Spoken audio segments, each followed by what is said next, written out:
مسلمان کہلائے۔ حضرات گرامی، آج کے خطبہ جمعہ میں جس موضوع کے تحت چند باتیں عرض کی جائیں گی وہ موضوع ہے موت ایک اٹل حقیقت۔ محترم سامعین کرام، اللہ تبارک و تعالیٰ نے ہمیں اس دنیا کے اندر پیدا کیا اور اللہ رب العزت نے اس دنیا کو جو بنایا تو اس دنیا کو ہمیشہ کے لیے نہیں بنایا، بلکہ یہ دنیا جو ہے ایک عارضی طور پر ہے۔ یہ دنیاوی زندگی جو ہمیں ملی ہے یہ عارضی طور پر ہے،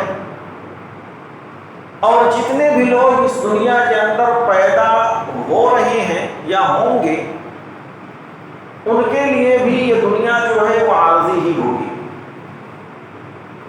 اس دنیا کے اندر کوئی ہمیشہ رہنے نہیں آیا۔ اگر آپ دیکھیں دنیا کے تمام مذاہب میں اور دوسرے معاملات میں تو اختلاف ہے۔ زبان کے اعتبار سے دیکھا جائے تو مختلف جگہوں پر مختلف زبانیں بولی جاتی ہیں۔ شکل و صورت کے اعتبار سے دیکھا جائے تو اس کے اندر اختلاف ہے۔ فقہی مسائل کے اعتبار سے دیکھا جائے تو بہت سارے ایسے مسائل آپ کو ملیں گے کہ جس کے اندر کچھ کے نزدیک کچھ ہے تو کچھ لوگوں کے نزدیک ایسا کرنا بھی صحیح ہے۔ لیکن یہ موت جو ہے ایک ایسی چیز اور ایسی حقیقت ہے جس پر کسی نے اختلاف نہیں کیا، چاہے وہ مسلمان ہو یا غیر مسلم ہو، چاہے کوئی چھوٹا ہو یا بڑا ہو، مرد ہو یا عورت ہو، کسی سے بھی اگر آپ سوال کر لیجئے کہ کیا تمہیں مرنا ہے تو وہ کہے گا کہ ہاں بھائی، اس دنیا میں جتنے لوگ پیدا ہوئے سارے لوگوں کو ایک نہ ایک دن مرنا ہے۔ تو الغرض کی موت کے بارے میں کسی نے اختلاف نہیں کیا، یہ نہیں کہا کہ آیا موت آئے گی یا نہیں آئے گی، بلکہ سارے لوگوں نے اس بات پر اتفاق کیا کہ موت جو ہے وہ آئے گی۔ موت ہے کیا؟ موت جو ہے نا وہ اپنی تعریف خود کرتی ہے اور موت بتاتی ہے کہ دیکھو میں وہی موت ہوں جو ایک باپ کو ایک بیٹے سے جدا کرتی ہے، میں وہی موت ہوں جو ایک شوہر کو ایک بیوی سے جدا کرتی ہے، میں وہی موت ہوں جو ایک دوست کو دوسرے دوست سے جدا کر دیتی ہوں، اور میں وہی موت ہوں کہ ایک چاہنے والے سے دوسرے چاہنے والے کو جدا کر دیتی ہوں۔ حقیقی معنوں میں دیکھا جائے تو موت نے نہ جانے کتنے ایسے لوگوں کے باتوں کو چھین لیا ہے، نہ جانے کتنے ایسے دوست ہیں جن کے دوست کو موت نے چھینا ہے، نہ جانے کتنی ایسی بہنیں ہوں گی کہ ان سے ان کی بہنوں کو موت نے چھین لیا، نہ جانے کتنے ایسے باپ ہیں کہ ان سے ان کی اولاد کو موت نے چھین لیا۔ تو الغرض کی موت یہ بتاتی ہے کہ میں وہی موت ہوں جو تمہارے درمیان اختلاف ڈالتی ہوں اور تمہارے درمیان سے تمہارے محبوب لوگوں کو چھین لوں گی۔ تو الغرض ہمیں معلوم یہ ہوتا ہے موت آئے گی۔ موت سے اگر چھٹکارا ہوتا تو بڑے بڑے لوگ ہوئے، بڑے بڑے مالدار لوگ گزرے اس دنیا کے اندر، بڑی شہرت والے لوگ گزرے یہاں سے، لیکن موت نے کسی کو نہیں چھوڑا، موت نے کسی کے ساتھ سمجھوتا نہیں کیا، اور نہ یہ دیکھا کہ یہ فلاں صاحب فلاں مقام والے ہیں، فلاں عہدے والے ہیں، یا ان کے اندر مالی اعتبار سے بہت زیادہ طاقت ہے، چلو انہیں چھوڑ دیا جائے، نہیں، بلکہ موت ہر حال میں آئے گی۔ اسی لیے اگر دیکھیں تو جو آیت کریمہ آپ کے سامنے تلاوت کی گئی، سب سے پہلے اللہ تبارک و تعالیٰ نے فرمایا کل نفس ذائقۃ الموت، ہر شخص کو موت کا مزہ چکھنا ہے۔ دنیا میں جتنے لوگ پیدا ہوئے سارے لوگوں کو موت کا مزہ چکھنا ہے، یعنی انہیں موت آئے گی۔ یہاں پر ایک نقطہ اگر غور کیا جائے تو اللہ تبارک و تعالیٰ نے یہ کہا کہ کل نفس ذائقۃ الموت، ہر نفس کو موت کا مزہ چکھنا ہے۔ اللہ نے یہ کیوں نہیں کہہ دیا کہ ہر شخص کو مرنا ہے؟ ظاہر سی بات ہے، باتیں تو دونوں ایک ہی جیسی ہیں نا۔ اگر اللہ کہہ دیتا کہ ہر شخص کو مرنا ہے، لیکن پھر بھی اللہ نے کہا کہ ہر شخص کو موت کا مزہ چکھنا۔ دیکھیے، ایک ہوتا ہے علم الیقین، جیسے آپ کے پاس کوئی کھانے کی چیز رکھی جائے اور آپ سے بتایا جائے کہ یہ کھانے کی چیز ہے، یہ ہے علم الیقین۔ ایک ہے عین الیقین، آپ سے کہا گیا یہ کھانے کی چیز ہے، آپ نے اپنی آنکھوں سے اسے دیکھا کہ ہاں یہ کھانے والی چیز ہے جو ہمارے سامنے رکھی ہوئی ہے، یہ ہے عین الیقین۔ اور پھر اس کے بعد آپ نے اس کھانے والی چیز کو چکھا، یہ ہے حق الیقین۔ تو جب ایک انسان سے یہ کہا جائے کہ یہ کھانے کی چیز ہے اور وہ صرف دیکھے، ابھی اسے چکھے نہیں، تو اسے اتنا یقین نہیں ہوگا، لیکن جب وہ شخص اس چیز کو خود چکھ لے گا تو معلوم ہو جائے گا کہ یہ کڑوی ہے، میٹھی ہے، کیسی ہے۔ تو اللہ تبارک و تعالیٰ نے اسی لیے کہا کہ ہر شخص کو موت کا مزہ چکھنا ہے۔ جب موت آئے گی نا تب پتا چلے گا کہ موت آتے وقت، روح نکلتے وقت کتنی تکلیف ہوتی، کن حالات سے ایک شخص گزرتا ہے۔ جب روح نکلنے والا فرشتہ جو ہوتا ہے روح نکالتا ہے نا تو روح جسم کے اندر بھاگتی، اور جب فرشتہ اس روح کو کھینچ کر نکالتا ہے نا اور روح نکلتی ہے تو آنکھیں پھٹی کی پھٹی رہ جاتی ہیں۔ اگر آپ میں سے لوگوں نے دیکھا ہوگا کہ جب روح نکلتی ہے تو آنکھیں جو ہیں وہ کھلی رہ جاتی ہیں۔ ایک انسان کو کتنا تکلیف ہوتا ہے اس وقت، یہ سامنے بیٹھ کر دیکھنے والا نہیں اندازہ کر سکتا۔ اندازہ کب ہوگا؟ جب خود کے ساتھ وہ چیز ہوگا۔ اسی لیے اللہ تبارک و تعالیٰ نے کہا کہ ذائقۃ الموت، جب تم چکھو گے تب تمہیں معلوم ہوگا کہ کتنی سخت ہے یہ موت۔ اس کے بعد آگے اللہ تبارک و تعالیٰ نے کہا کہ وَإِنَّمَا تُوَفَّوْنَ أُجُورَكُمْ يَوْمَ الْقِيَامَةِ۔ یہ جو آیت پڑھی گئی اس کے اندر 4 چیزیں ہیں۔ پہلی چیز، ہر شخص کو موت کا مزہ چکھنا ہے۔ دوسرا جو اللہ رب العزت نے کہا کہ قیامت کے دن تمہارے ہر کام کا پورا بدلہ دیا جائے گا۔ دنیا کے اندر ایسا ہوتا ہے کہ آپ جو کام کر رہے ہیں اس میں سے کچھ کم بھی ہو جائے، کچھ کمی اور بیشی بھی کر دی جائے، لیکن اللہ تبارک و تعالیٰ نے کہا کہ قیامت کے دن دنیا کے اندر تم نے جو کچھ کیا ہے، جتنا کیا ہے، اس کا پورا بدلہ دیا جائے گا، اس کے اندر کوئی کمی نہیں کی جائے گی۔ 2 چیزیں۔ تیسری چیز، فَمَنْ زُحْزِحَ عَنِ النَّارِ وَأُدْخِلَ الْجَنَّةَ فَقَدْ فَازَ۔ اللہ تبارک و تعالیٰ نے کہا کہ فَمَنْ زُحْزِحَ عَنِ النَّارِ، جو شخص جہنم سے آزاد کر دیا جائے، وَأُدْخِلَ الْجَنَّةَ، اور جنت کے اندر داخل کر دیا جائے، فَقَدْ فَازَ، بس وہی شخص جو ہے وہ کامیاب ہے۔ آج کامیابی کے اعتبار سے دیکھا جائے تو دنیا میں ایک انسان دوسرے انسان کو کامیاب کب سمجھتا ہے؟ جب اس کے پاس بہت زیادہ مال و دولت ہو، جب اس کے پاس اللہ تبارک و تعالیٰ نے اتنا مال دیا ہو کہ جس کا وہ حساب ہی نہیں کر پاتا، جس کے پاس عہدے ہو، نام ہو، شہرت ہو۔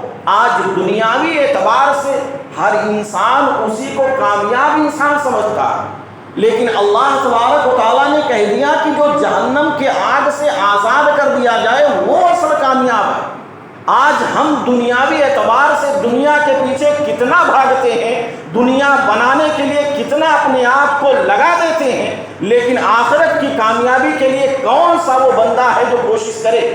کون سا وہ شخص ہے جو یہ چاہے کہ ہمیں جہنم سے آزاد کر دیا جائے، جنت کے اندر داخل کر دیا جائے؟ اور اگر آپ جنت کے اندر داخل کر دیے گئے تو یہی آپ کی سب سے بڑی کامیابی ہے۔ پھر اللہ نے چوتھی چیز میں کہہ دیا کہ وَمَا الْحَيَاةُ الدُّنْيَا إِلَّا مَتَاعٌ۔ یہ جس دنیا کے پیچھے تم لوگ بھاگ رہے ہو نا، جس دنیا کو بنانے کے لیے حلال اور حرام کی تمیز نہیں کر رہے نا، یہ دنیا تو بس ایک دھوکے کی دنیا ہے، بس چند دن کی دنیا ہے۔ اس دنیا کے اندر جیسا چاہو اپنی نفس کے مطابق گھوم لو، کھا لو، پی لو، اس کے بعد کیا ہوگا؟ اس کے بعد آخری جو وقت آئے گا، حقیقی جو دنیا ہوگی، اس دنیا کے اندر تمہیں معلوم ہو جائے گا کہ تم نے اس دنیاوی زندگی میں کیا کمایا اور کیا کھویا۔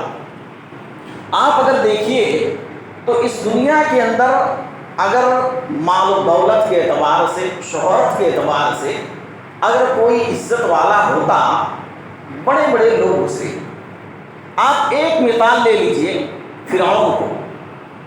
کیا فرعون کے پاس مال کی کمی تھی؟ اس کے پاس مال اور جائیداد کی کمی بالکل نہیں تھی۔ وہ بھی اپنے آپ کو انا ربکم الاعلی کہا کرتا تھا، میں تو رب ہوں، میں تم سارے لوگوں میں سب سے بڑا ہوں۔ لیکن اللہ تبارک و تعالیٰ نے جب اسے مارا تو سمندر کے اندر غرق کر کے مارا، اسے ڈبا دیا، اور یہ بات ثابت کر دیا کہ دیکھو اس دنیا کے اندر کتنا کچھ بھی تم بنا لو، لیکن جب تمہیں موت آئے گی تو ساری چیزوں کو چھوڑ کر جانا۔ شداد کو آپ دیکھ لیجئے، جنت بنائی بڑی خوبصورت، لیکن اللہ تبارک و تعالیٰ نے کہا کہ تو نے بنایا تو ہے لیکن میں تجھے دیکھنے نہیں دوں گا، اور نہیں دیکھ پایا۔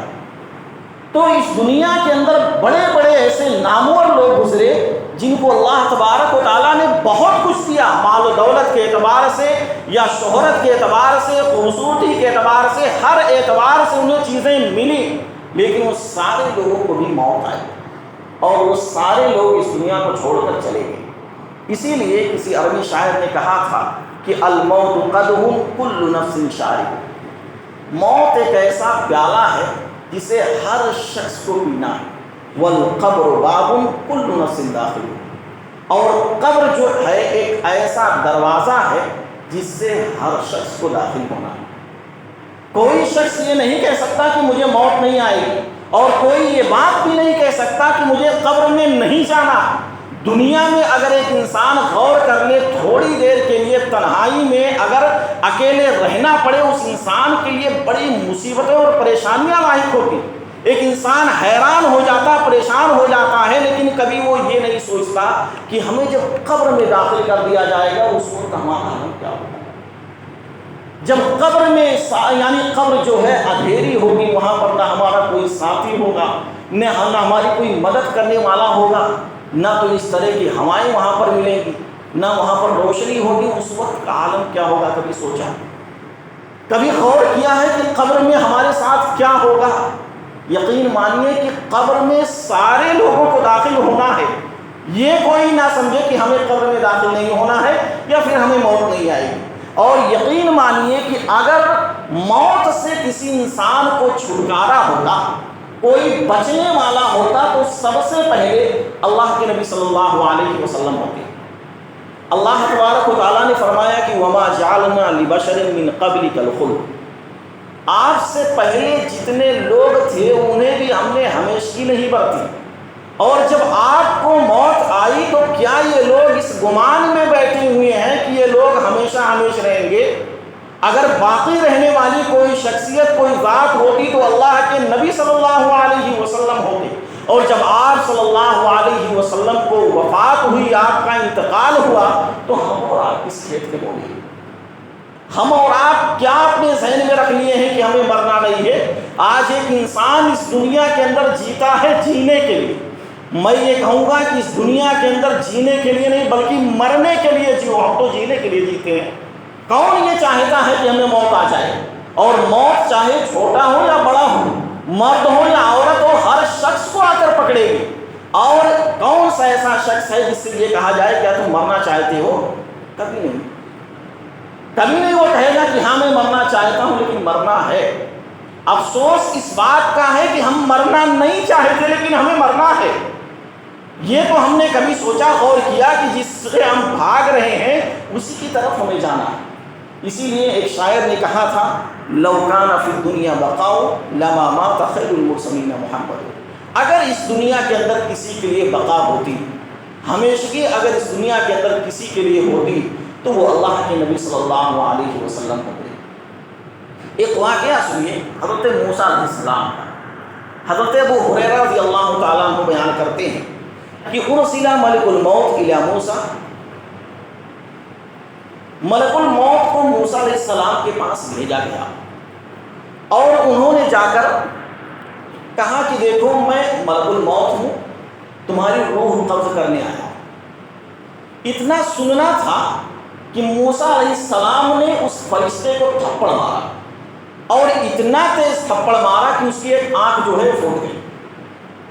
اب وہ جو فرشتہ تھا اللہ تبارک و تعالیٰ کے پاس واپس گیا اور کہنے لگا کہ ربی فقال ارسلتنی الی عبد لا یرید الموت، اے اللہ تبارک و تعالیٰ تو مجھے ایسے شخص کے پاس بھیجا تھا جو موت کا ارادہ نہیں کرتا، جو مرنا نہیں چاہتا ہے۔ اللہ رب العزت انہوں نے تھپڑ مار کر میری آنکھ کو پھوڑ دیا۔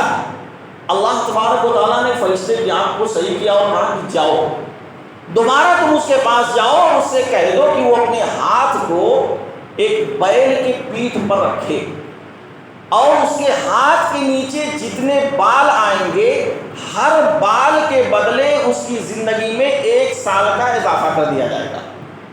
وہ فرشتہ گیا اور موسیٰ علیہ السلام سے ہو بہو یہی باتیں کہی کہ آپ اپنے ہاتھ کو کسی بیل کی پیٹھ پر رکھیے، جتنے بال آئیں گے ہر بال کے بدلے میں آپ کی زندگی میں 1 سال کا اضافہ کر دیا جائے گا۔ موسیٰ علیہ السلام نے کہا کہ پھر اس کے بعد کیا ہوگا؟ فرشتے نے کہا کہ اس کے بعد پھر موت ہے۔ تو کہا جب اس کے بعد بھی ہمیں مرنا ہے تو ہمیں اسی وقت موت گوارا ہے، یعنی آپ اس دنیا کے اندر جتنا بھی جی لیں آخر میں آپ کو وقت جو ہوگا وہ موت کا ہوگا، مرنا ہے آپ کو، جتنی بھی آپ کی لمبی عمر ہو جائے۔ تو اسی طرح سے اگر آپ دیکھیے وقت جو ہے جب آپ کا ہو جائے گا اس وقت نہ تو 1 سیکنڈ پہلے اور نہ بعد میں آپ کو موقع ملے گا۔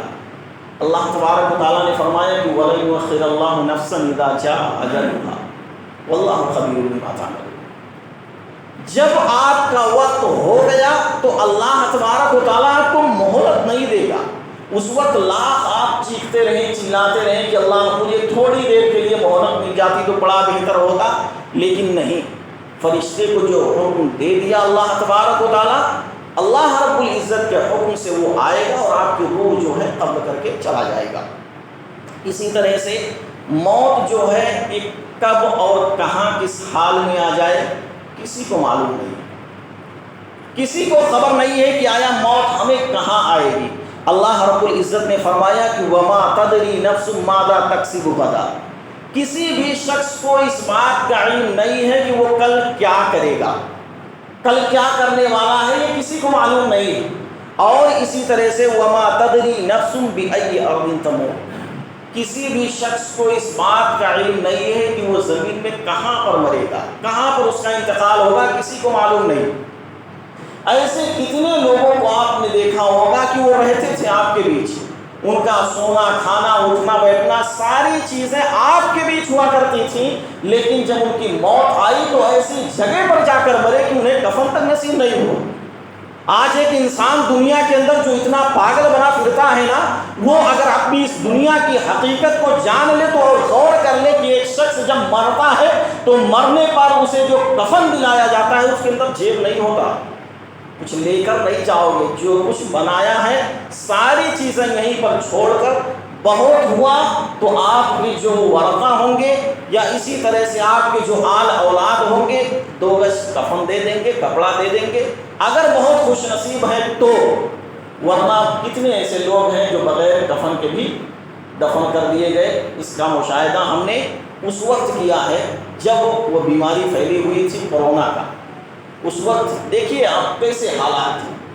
تو ایک شخص یہ نہ سمجھے کہ ہم نے بہت کچھ بنایا ہے تو ہم کامیاب ہیں، اور یقین مانیے ایک انسان اس دنیا کے اندر اپنی زندگی میں نہ جانے کتنے ایسے جنازوں کو اپنے کندھوں پر لے جا کر دفن کیا ہے، نہ جانے کتنے جنازوں کو اپنے کندھوں پر اٹھایا ہے، اسے لے جا کر دفن کیا ہے، لیکن اس کے باوجود اس کے اندر موت کا خوف نہیں ہوتا، ڈر پیدا نہیں ہوتا، اسے اس بات کا احساس نہیں ہوتا کہ آج جسے ہم دفن کر رہے ہیں کل ہو نہ ہو ہمارے ساتھ بھی یہی معاملہ ہونے والا ہے۔ ایک شخص جب مرتا ہے تو وہ یہ پیغام دے کر جاتا ہے کہ دیکھو آج میں تو جا رہا ہوں، آج مجھے جس طرح سے تم دفن کر رہے ہو کل تمہاری بھی باری آئے گی، آج اگر میں تمہارے کندھوں پر جا رہا ہوں تو کل تم بھی کسی کے کندھوں پر بیٹھ کر جاؤ گے اور تمہارے بھی ساتھ یہی حشر ہوگا اور تمہیں بھی اٹھا کر لوگ جا کر لوگ قبرستان میں دفن کر دیں گے۔ یہ پیغام ہمیں مرنے والا دیتا ہے، لیکن شاید کہ ہم اتنے بے حس ہو چکے، ہم نے نہ جانے کتنے لوگوں کو اپنے ہاتھوں سے دفن کیا، کتنے لوگوں کو اپنے آنکھوں سے مرتے ہوئے دیکھا، لیکن اس کے باوجود ہمیں کچھ بھی فکر نہیں۔ بس دنیا ملنی چاہیے، دنیا بنانی چاہیے، دنیا بن جائے، اسی میں ہم تمام لوگ مگن ہیں۔ اسی طرح سے اگر دیکھیے موت سے کوئی انسان بھاگ نہیں سکتا۔ آپ چاہیں کہ موت سے ہم بھاگ جائیں گے، کہیں جا کر چھپ جائیں گے تو بچ جائیں گے، موت سے ہم اپنے آپ کو بچا لیں گے۔ اللہ تبارک و تعالیٰ نے کہا قُلْ إِنَّ الْمَوْتَ الَّذِي تَفِرُّونَ مِنْهُ فَإِنَّهُ مُلَاقِيكُمْ۔ آپ کہہ دیجئے کہ تم اگر موت سے بھاگ رہے ہو نا تو موت سے بھاگ نہیں سکتے۔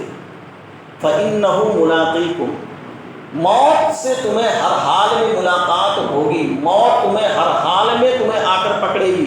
اور اسی طرح سے اللہ تبارک و تعالیٰ نے فرمایا اَيْنَمَا تَكُونُوا يُدْرِكْكُمُ الْمَوْتُ وَلَوْ كُنْتُمْ فِي بُرُوجٍ مُّشَيَّدَةٍ۔ موت تو تمہیں ہر حال میں آ کر پکڑے گی، چاہے تم اپنے آپ کو شیشے کے محل میں لے جا کر بٹھا لو جہاں پر ہوا بھی پاس نہ ہو، اس وقت بھی تمہیں موت آئے گی۔ تو گویا کہ موت سے چھٹکارا نہیں ہے، موت سے ہم اپنے آپ کو بچا نہیں سکتے کہ آیا ہمیں موت آئے گی یا نہیں آئے گی۔ ہاں یہ الگ بات ہے کہ کوئی پہلے جاتا ہے کوئی بعد میں جاتا ہے، اور موت کے لیے کوئی وقت بھی متعین نہیں ہے۔ آج جب ہم سے کوئی بات کہی جاتی ہے، مثال کے طور پر نوجوانوں سے اگر کہا جائے کہ بھائی نماز پڑھو، علیم صاحب آپ پڑھیے، ابھی تو ہمارے لیے بہت وقت ہے، ابھی تو ہمارے لیے بہت وقت ہے۔ بھائی کس بات کی گارنٹی، کیسے آپ یہ بات کہہ سکتی ہیں کہ ابھی ہمارے لیے بہت وقت ہے؟ آپ نے نہیں دیکھا کہ ایک باپ ہے جو چارپائی پر پڑا ہوا ہے، جسے چلنے پھرنے کی طاقت نہیں ہے، اس مرنا تو اسے چاہیے تھا نا، کیونکہ اس کی آنکھوں کے سامنے اس کا نوجوان بیٹا چل بسا، نوجوان بیٹا چل بسا۔ ایسی حالتوں میں نہ جانے کتنے ایسے لوگ ہیں کہ جو آپ کی آنکھوں کے سامنے عمر میں بہت چھوٹے تھے لیکن وہ چلے گئے۔ تو گویا کہ عمر کا کوئی تقاضا نہیں ہے کہ ابھی تو ہم 20 سال کے ہیں، ابھی ہم 50 سال کے ہوں گے، 60 سال 70 سال کے ہوں گے تب جا کر ہمیں موت آئے گی۔ موت کسی بھی وقت آ سکتی ہے، اور کسی بھی وقت آپ کی روح جو ہے وہ قبض کی جا سکتی ہے۔ تو اپنی ذہنوں سے اس بات کو نکال دیجئے کہ ہمارے پاس ابھی بہت وقت بچا ہوا ہے، ہمارے پاس ابھی کافی وقت ہے۔ اور اسی طرح سے آپ اگر دیکھیے تو ایک انسان جب مر جاتا ہے نا تو اس کے ساتھ 3 چیزیں جاتی ہیں۔ اللہ کے نبی صلی اللہ علیہ وسلم نے فرمایا یتبع المیت 3، میت کے پیچھے 3 چیزیں جاتی ہیں۔ وہ کیا کیا ہیں؟ پہلی چیز یہ ہے مال اس کا جاتا ہے، اس کے اہل و عیال جاتے ہیں، اور اس کے اعمال جاتے ہیں۔ یہ 3 چیزیں، 2 چیزیں جو ہیں واپس آ جاتی ہیں، مال اور اہل و عیال یہ واپس آ جاتے ہیں، اور تیسری چیز جو اس کے ساتھ باقی بچتی ہے وہ ہے اس کے اعمال۔ ہم اور آپ میں سے سارے لوگوں نے غور کیا ہوگا کہ جب ہم کسی کو کفن دفن کر کے اسے قبر میں جب اتارتے ہیں، مٹی دے کر ہاتھ جھاڑ کر چلے آتے ہیں، اور یہ کہتے ہیں کہ بھائی دیکھو یہاں تک ہمارا معاملہ تھا، ہم تمہیں لا کر قبر میں دفن کر دیے، اور اب ہم ہاتھ جھاڑ کر جا رہے ہیں، آگے آپ کے اعمال جانے، آپ کے جیسے اعمال رہے ہوں گے اسی کے اعتبار سے آپ کے درمیان اللہ تبارک و تعالیٰ فیصلہ کرے گا، اور اسی کے اعتبار سے اللہ تبارک و تعالیٰ آپ کو جزا اور سزا دے گا۔ تو ایک انسان جس مال کے لیے اپنی زندگی کو تباہ کرتا ہے، جس آل اولاد کے لیے اپنی زندگی کو تباہ و برباد کرتا ہے، وہی دونوں چیزیں واپس آ جاتی ہیں، آپ کے ساتھ نہیں رہتی۔ اور ایک قابل غور بات یہ ہے کہ آپ اپنی اولاد کے لیے کتنا کچھ بنا دیجئے نا، کتنے آپ کہیے کہ میرے اولاد جو میری بڑی فرما بردار ہیں، میری مجھ سے بہت محبت کرتے، بہت چاہتے، میری ہر خوشی ناخوشی کا خیال کرتے، آپ کا اگر انتقال ہو گیا ہو، کسی نے کوئی ایک ایسی مثال بتائے ہے، کوئی مثال کی کسی کا انتقال ہوا ہو اور اس کے بچوں نے کہا ہو کہ بھائی میرے باپ تھے، میرے لیے بہت کچھ بنایا، بہت کچھ بنایا تھا، ان کا انتقال ہو چکا ہے، 2-4 دن تک اور اپنے گھر پر رکھیں گے، اس کے بعد لے جا کر دفن کر دیں گے۔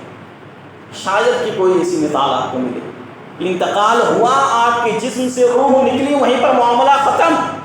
ماں باپ کوئی کتنے چہیتے کیوں نہ ہو، اولاد سوچتی ہے جلدی سے رفع دفع کو معاملہ ختم کرو، کوئی کسی کو اپنے پاس نہیں رکھتا۔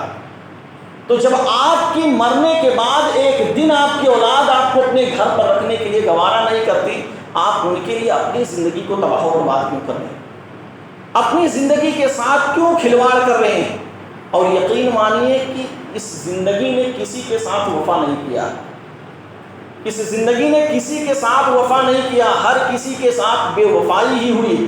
تو الغرض کی اس دنیا کو ہمیں چھوڑنا ہے، اس دنیا کے اندر ہم ہمیشہ رہنے نہیں آئے، اور ہمیں مرنا ہے، اس دنیا کو چھوڑنا ہے۔ خلاصہ کلام میرا یہ ہے کہ ہم اس دنیا کے اندر جئیں تو مرنے کے لیے جئیں، ہم تو جینے کے لیے جیتے ہیں۔ اللہ رب العزت سے دعا ہے کہ اللہ تبارک و تعالیٰ آج کے اس خطبہ جمعہ میں جو بھی باتیں کہی اور سنی گئی، اللہ رب العزت ان تمام تر باتوں پر عمل کرنے کی توفیق عطا فرما۔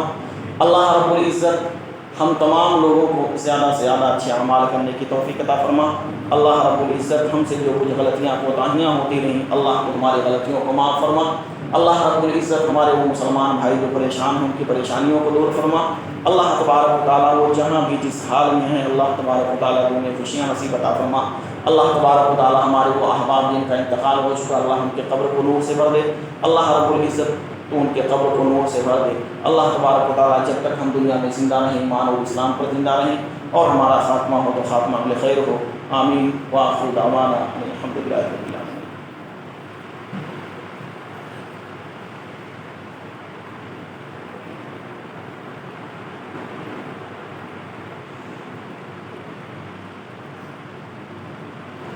ان الحمد للہ نحمده ونستعینه ونستغفره ونعوذ باللہ من شرور انفسنا ومن سیئات اعمالنا، من يهده الله فلا مضل له ومن يضلل فلا هادي له، واشهد ان لا اله الا الله وحده لا شريك له، واشهد ان محمدا عبده ورسوله، اما بعد ان الله ملائكته يصلون على النبي يا ايها الذين امنوا صلوا عليه وسلموا تسليما، اللهم صل على محمد وعلى ال محمد كما صليت على ابراهيم وعلى ال ابراهيم انك حميد مجيد، اللهم بارك على محمد وعلى ال محمد كما باركت على ابراهيم وعلى ال ابراهيم انك حميد مجيد۔ ان الله يأمر بالعدل والاحسان وايتاء ذي القربى وينهى عن الفحشاء والمنكر والبغي يعظكم لعلكم تذكرون، ولذكر الله تعالى لولا جل وعلا اكبر، والله يعلم ما تصنعون۔